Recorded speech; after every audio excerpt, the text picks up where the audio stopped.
All right, 22 foot 7/16.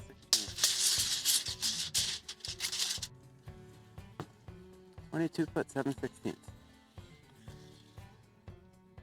Oh man, 22 foot 1/2. So let's figure out our sheeting. If I go with 8-foot sheets from the very top, if I go 8 foot, I have, let's call that 27, which means my lower sheets are somewhere around 40.5. Welcome back to the channel, everybody. In this video, we're gonna pick up right where we left off from the last video.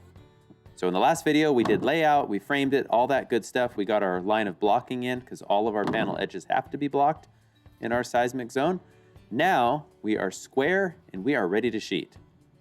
Just as a reminder, our wall is square and our floor is level. So anything square to level is plumb, and that's how it is that we're able to sheet these walls before we lift them. Just a matter of geometry.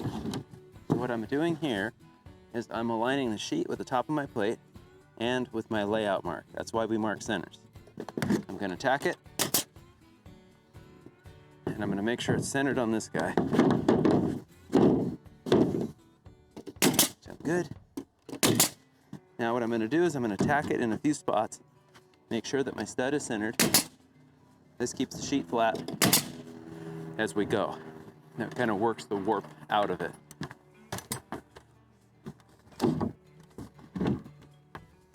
Now, because this is zip, I don't have to gap them because there's an edge profile. See what I mean by curl? I'm gonna pull it tight in the middle and tack it, tack it. See this warp? And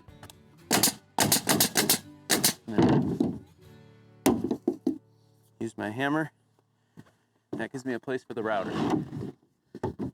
Now it's just a matter of butting them all tight. Got my window.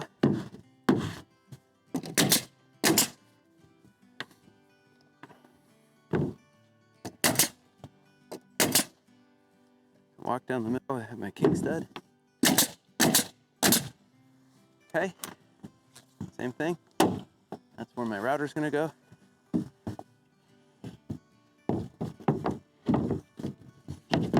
Come out.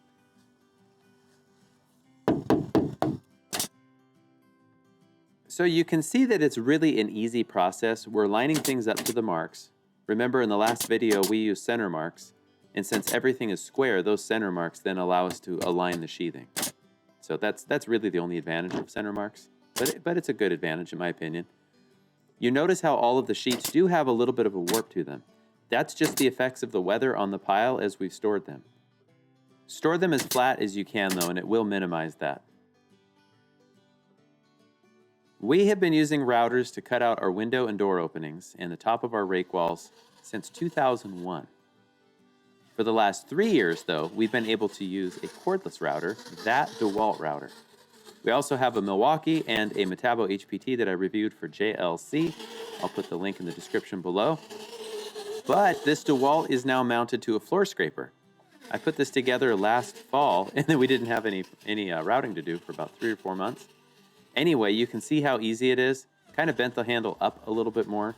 In the very first video, you saw that it was much lower. This is just a little easier. There's those notches made with my hammer handle. So that's how we find the windows. The advantage of the router is it's idiot proof. We can literally take somebody who's never done it and teach them in no time at all. There is no measuring, there's no snapping of lines. And because our framing is good, all those edges are perfectly straight. So all of these cutouts are going to get used up. You've heard me say it before, you will hear me say it many times. That is not waste. That is very usable. That's why we just go ahead and sheathe right over our openings.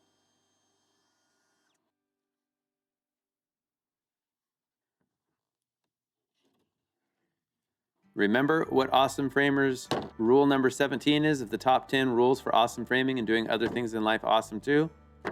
Clean up as you go. So these pieces we're gonna set aside relatively close to where we're gonna keep framing walls, and that way we don't have to go hunt for them. If you have to hunt for them, you're probably not gonna use them up. I know that from personal experience. So it's best to keep them relatively close. Those are very usable pieces. Now, the one negative of the router is that there's a lot of dust. This little 1/4-inch spiral cutting bit doesn't leave as much dust as the old 1/2-inch bits, but even so, I like to blow it off as I go. Now, there's a couple reasons for this.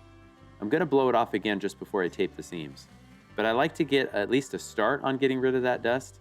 Sometimes the panels are a little bit wet, like farther down the pile, water's gotten to it, and that's okay, but we want dry panels in order to tape the seams.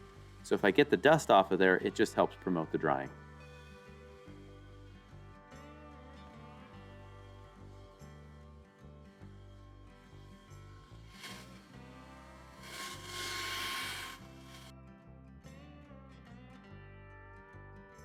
As a reminder, all of our exterior walls are really technically shear walls.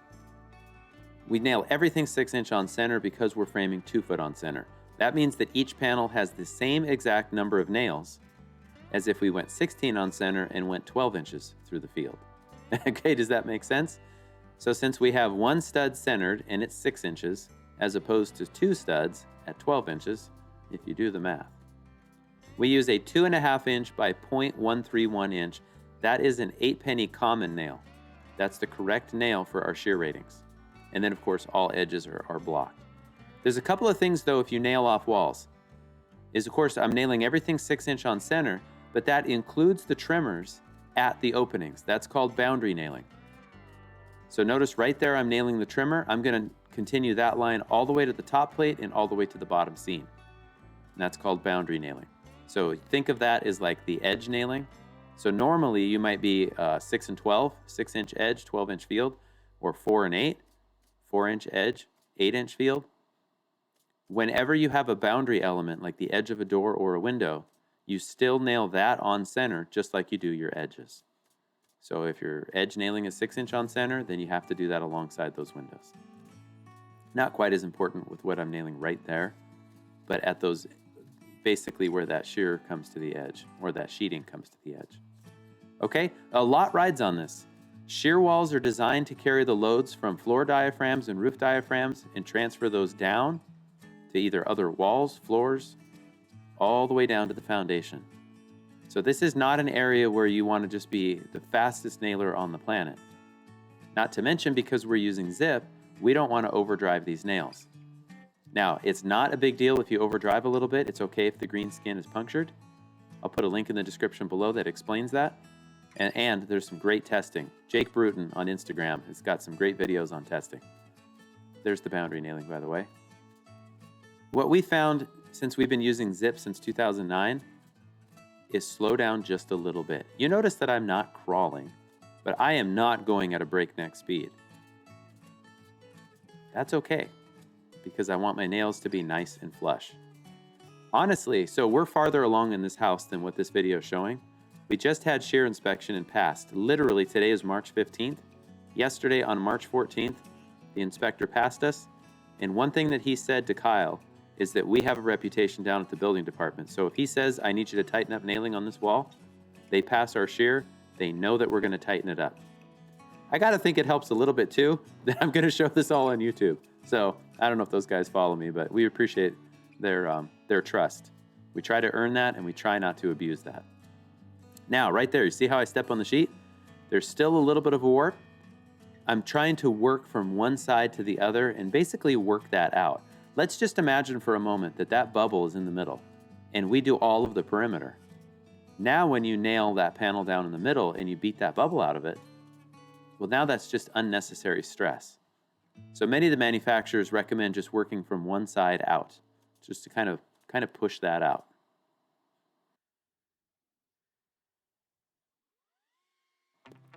So I'm blowing off the dust again because most likely I tracked some on as I walked on and off to get nails, etc. So blow it off again because we're about to tape seams and then we're going to detail the windowsill. And then we're going to frame soffits and then we're going to hang windows last. Want to know why we do it last? So that nothing falls on it. Ideally, the windows go in last and then we lift the wall and they're protected. Now, there is a technique for using the seam tape. And that's the technique right there, is you straddle the panel and you walk away and you just touch it about every 3 or 4 feet, depending on how far you're going, and cut it off. This is the fastest way we found to put it down and the straightest. Now, I'm not going to call anybody out, but every time, including the manufacturer themselves, every time I see people put this, they're going too slow and they're using their hand to smooth as they go. Remember, we're going to roll the tape. So we just need to smooth it enough that it sticks.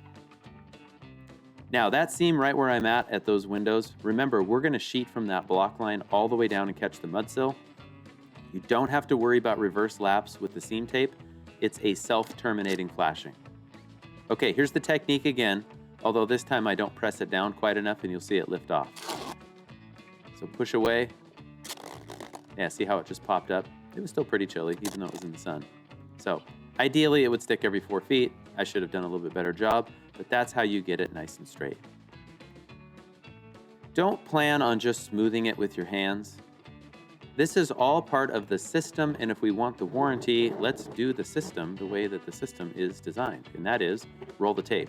Notice how, from this vantage point, you can see that it's picking up the texture of the pattern, and you can even still see the nails.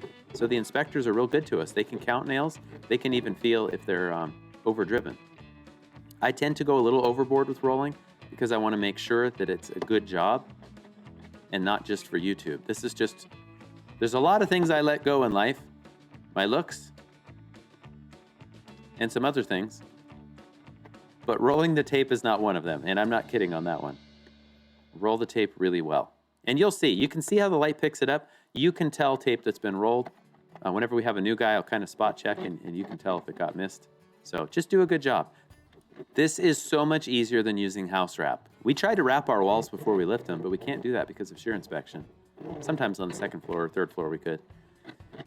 The tape, they can still see the shear nailing, they can see all the field nailing, but if I was rolling out house wrap, then I would have to be cutting out the windows and doing all this extra detailing that, in my view, is a complete waste of time. This system is far easier to use and basically idiot-proof. Tape it and roll it. That's it. Like, we can teach brand new people on the job site how to do this well with almost no training. Whereas house wrap, you have to do it repetitively. Okay, so let's get into the sill pans. So here's our preference for sill pans. This is the 6-inch zip tape. I roll it out exactly the width of the opening without measuring, right? It doesn't have to be to the 16th, but just hold it to the edge and then go right to the other edge, yeah, and cut it. Now, the reason I don't use stretch tape for the entire sill is because we have not made it rich in Bitcoin yet, and this is a less expensive way to do it. So use the 6-inch, half goes on the sill, half goes on the zip panel. Easy for me to say. Half on the sill. Well, you can see, I'm just gonna shut up.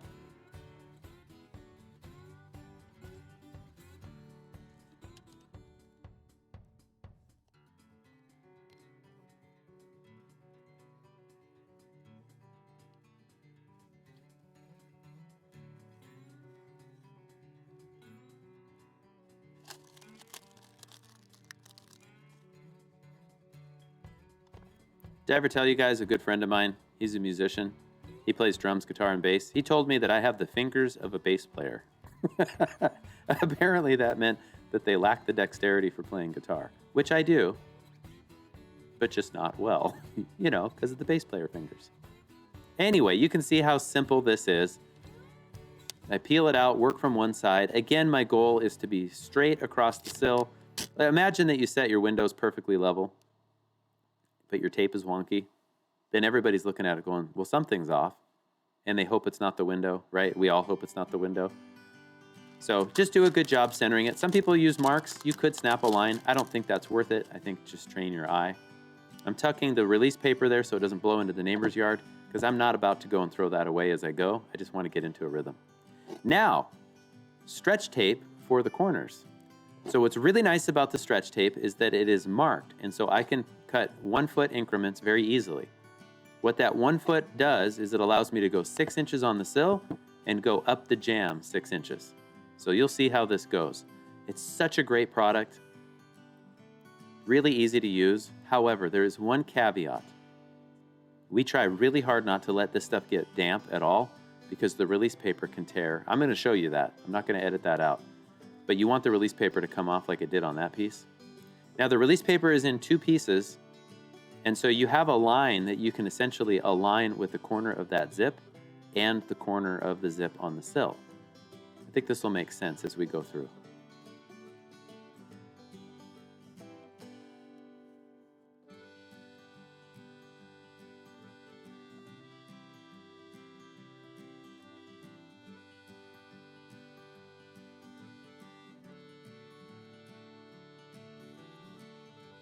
Okay, so you can see this one is a little bit more of a fight for me.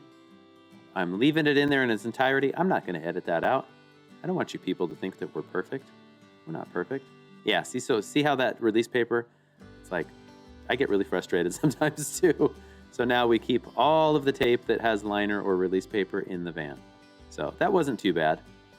This tape is so stretchy, and on a hot day, I have a feeling that this would have ended up all over both hands, and it would have taken Kyle to probably cut it and rip it off my hands. Okay, so same thing. You've got the line to align. So here's how you do it when the wall is flat. It's not difficult. You just kind of have to get in the right position. I'm right-handed, so I kind of have to move around to make it comfortable. Look at that stuff stretch. Isn't that cool? There is no other tape on the market, including DuPont Flex Wrap, that stretches like that. I know because I've tried it. And notice that there's no cap nail or cap staple to hold it. There's so much acrylic in that adhesive, it's not coming off. We've got a piece attached to the forklift that has been on there for years. It's never coming off. Well, I can't say never, but I would put a lot of Bitcoins saying that it's not coming off. In my lifetime, probably not in the next 500 years. It'll be the only thing that outlasts the asteroid that's coming.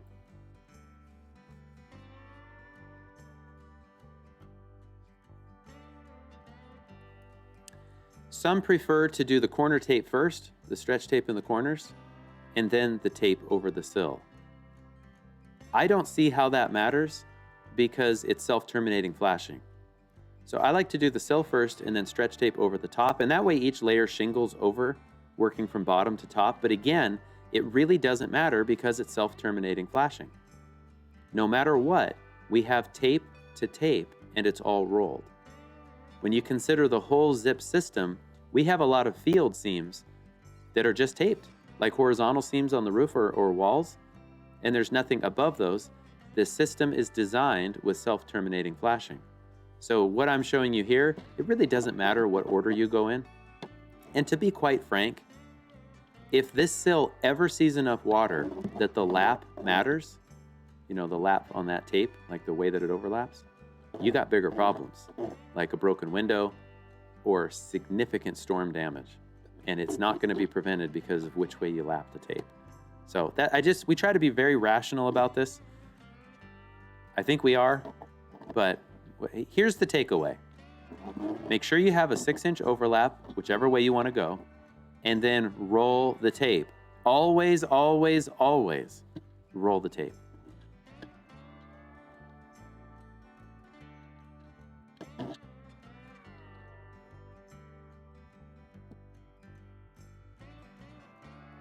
Framing in closed soffits is so much faster right now than off ladders.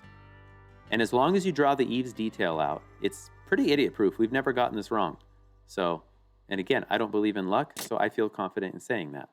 We drew out the eaves detail, snap a line 2 inches down. Now I'm nailing 2x4 to the wall. There's no point in 2x6, so save a little bit of money.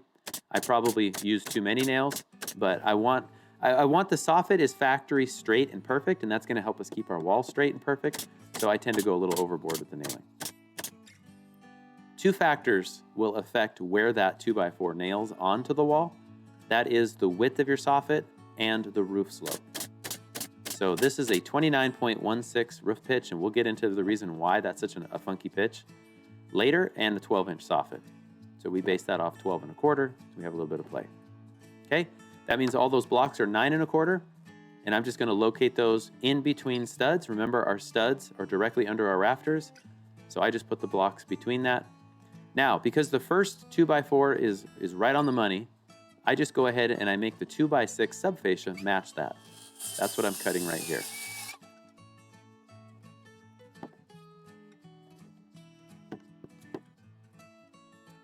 Throw your scrap away as you go. We have a pile out front. Now I just go through with my speed square, my sweet titanium Martinez square, which is ungodly expensive, but I love that tool. And I just go about every 4 or 8 feet. I don't need a lot. We don't need to add weight to this wall, even if it's just a couple of blocks. We just need to space it enough that we can then nail on the soffit, and that's what's going to keep our 2x6 subfascia perfectly straight, because it's going to be perfectly straight. Then our fascia board will be perfectly straight, and our wall itself will be perfectly straight. See how the whole system works together. Also, it's ridiculously quick to install. I'm showing you this in real time. I wouldn't even have been able to get ladders back around the back if this wall was up in the time it takes to frame this. So anyway, it's not because we're geniuses. I learned this from the Journal of Light Construction.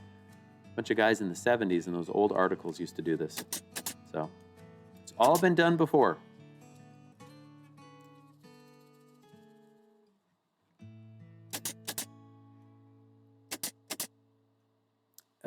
You might have noticed, I really don't need to use 2x6 blocks there, but I do it so that the subfascia, that 2x6 right there, doesn't rock at all. Even though you could make the argument maybe it does at the wall, but whatever. You could use 2x4s, but we're just using up scrap as we go. Remember, since we're framing exterior walls, we really don't have very much 2x4 out and around.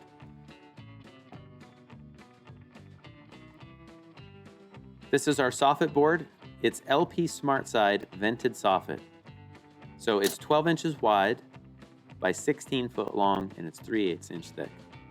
So we built our soffits 12 1/4. That's why I can get my hammer under there. Just gives us some room, just in case there was a bump in the floor, or I don't know. There shouldn't be a bump in the floor, right? Because we're awesome framers, and there would never be such a thing. But that extra 1/4 of an inch just allows us, I don't know, maybe we don't need to do it. I think one of the reasons I did that way back, we've been doing this for about 15 years, this specific detail. I think the reason I did it to begin with, yeah, I really don't know. I don't know. I have to think about that. So we just go, I think, because, I don't know, I should just shut up. I think because we always want 1/4 inch tolerances, I'm going to leave it at that. This is a Makita high pressure gun. I can pull the trigger and not take a second shot, and so that's why I'm comfortable pointing it at myself. There you saw that I basically used that factory edge to square up the soffit. Now it's just a matter of nailing it. Kyle always thinks I put too many nails in. I think I do. I nail it all off 6 inches on center with siding nails. Hot dip Galvies, remember, because it's exterior. So I just want the wall to stay nice and straight, and I feel like it's worth the extra 7 billion nails. So I don't know. Now we're going to brace this wall, or brace the overhang to the wall. We used to bevel these blocks, but that's just kind of dumb. You just cut them a little short. You could calculate them. It's like 17 5/16 if you calculate using a 12 1/4 inch with 45-degree angle. We've done this so much that we just have them memorized, so cut them 17 inches, and now we nail it to a stud, square to the wall. Remember, if the wall is plumb and the soffit is square to that, then we're going to be level. Go to each end, then eyeball or string line the middle, depending on how big of an overhang and how long it is. And Bob's your uncle, as they say in Canada. Or somewhere. Should look up the origins of that and post a link below, but I'm not going to do that, because if any of us cared, then we could just ask Siri, who will get the answer wrong because that's Apple, and I use Android products. So I'm sorry for you Apple users who choose to unfollow me, but Android. Now, these blocks that I just put in, that was kind of dumb because I got to hang the window next. But I was done. This was a Saturday afternoon, so I was done. Okay, as you can see behind me, I have 2 windows to set. So I'm going to show you how we set windows in a wall before we lift it.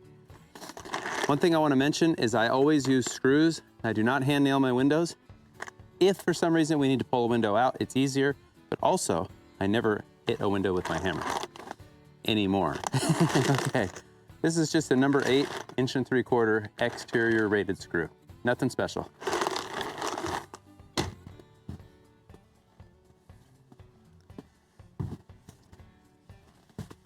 I like to apply the sealant to the wall itself, right along the edge, If it's on the window flanges itself, then you get it all over your hands and your tools and everything else while you carry the window over. Ask me how I know. Yeah, there's actually caulking on the back of that jacket near my shoulder. So how did it get there? This sealant that I'm using here is Big Stretch from Sashco. We've been using Big Stretch for I think parts of almost 20 years, so parts of 2 decades. Great sealant, so that's what we keep in the van. See, if I had caulking on the nailing fins, you can bet it would be all over my hands at this point.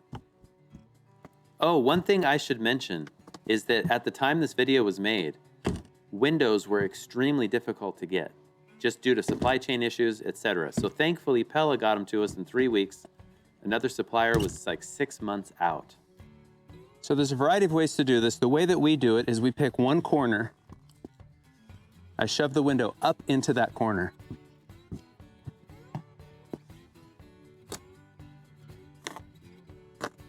Draw on the flange, and then I go opposite. What that allows me to do is center that up.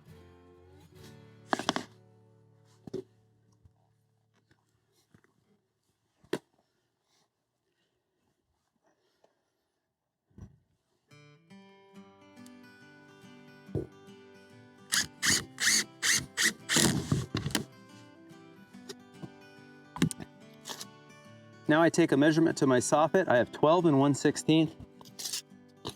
Now that I've split the difference between the window being up to the corner and down away, and I've put a screw in there, I measure off my soffit, and I'm gonna go exactly the same right here.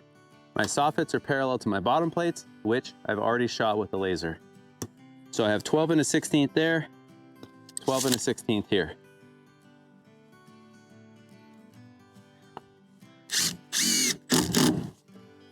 Now I'm going to square the window in the hole, and that's going to even out the reveals or get them close enough.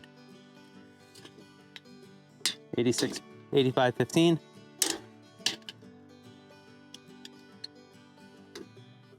$85, 14 shy. So I know that I can push it away from me just a little bit.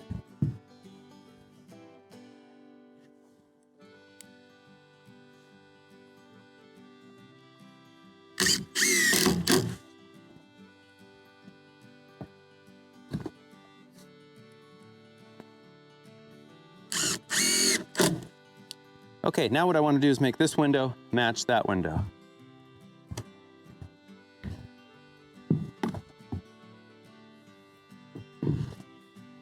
I'm going to pull it up and over. This time I don't really care so much about the top because I'm going to make it match the other side, but I care about the side to side. I'm going to kind of split the difference.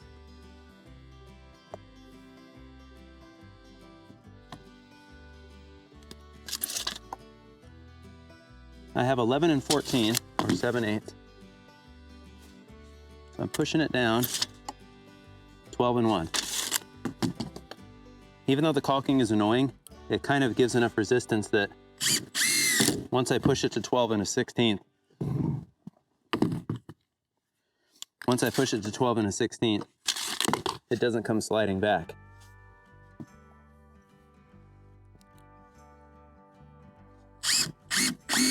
Now, instead of squaring it this time, I'm going to make this parallel. So I have 5 and 1.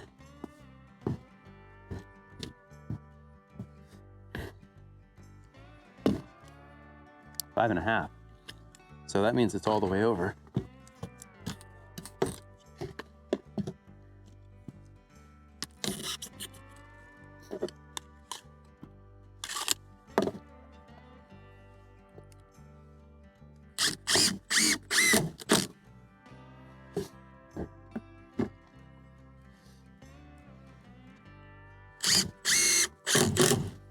Okay, so I'm gonna have to do a little bit of cheating here. This is why we use screws.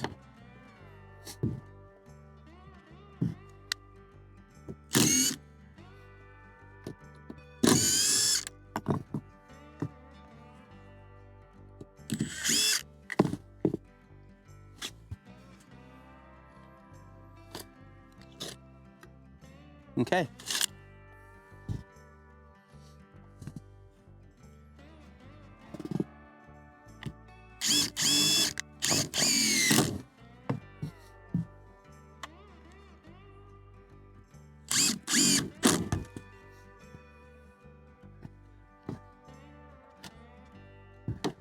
Okay, so now that all 4 corners are tacked, I'm gonna eyeball the bottom, nice and straight, and I'm just gonna make sure nothing looks too funky on the reveals.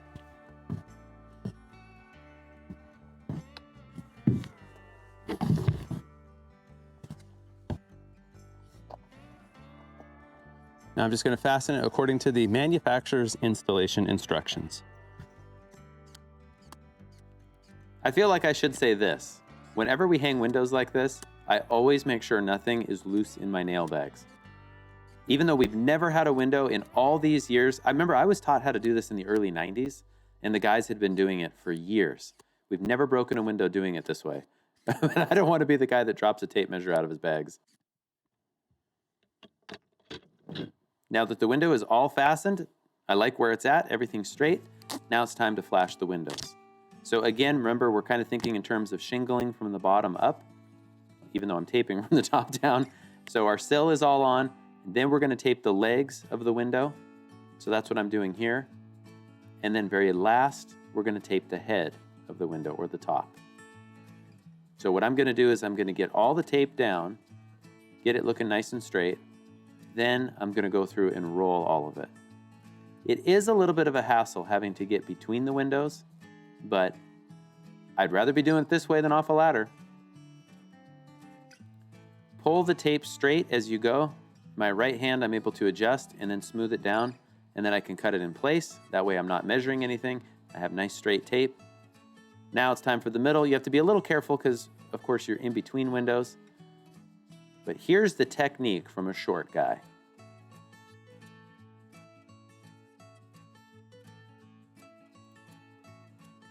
See, short guys have all the tricks. Yeah, I needed arms that were a foot longer, so I just used my hammer. It's amazing how many times I don't even bend over all the way. I just pick things up with my hammer. See, you just adapt. You just adapt. Since the distance between those windows is greater than the width of the seam tape, which is 3 3/4, then I just put another layer of tape. You could cut down the 6-inch tape, but I find that just takes way longer. And then you've got the release paper, all that stuff. So using the seam tape, which is linerless, makes this nice and easy.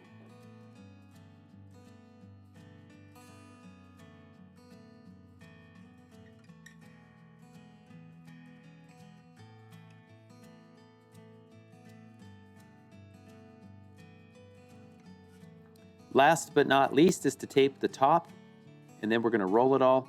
Now we will trim these windows out later. I try to do it when the wall's flat like this, but I just didn't have the trim yet. We had just gotten to this job, and so we'll just do it after the fact. When we trim them, then we nail the trim on, we put metal on top of the trim, and then another layer of tape. And of course, we're up under a closed soffit, so we're pretty well protected, but there is the basic process. Hey, we got to skip all of this work off ladders. So it's a lot of being bent over, but it's a small wall, and with more than one person on the job, usually we can distribute that out. I just stayed after work to show you guys how we do this, and hopefully answer some of the questions that have been asked on this process. Thank you everybody for watching. Please hit that like and subscribe button. We have a whole lot more content on this house. In the next video, we're gonna get started on the great rake wall. So stay tuned. This is the biggest wall we've ever built and lifted. You're gonna see how to do all of that starting in the next video.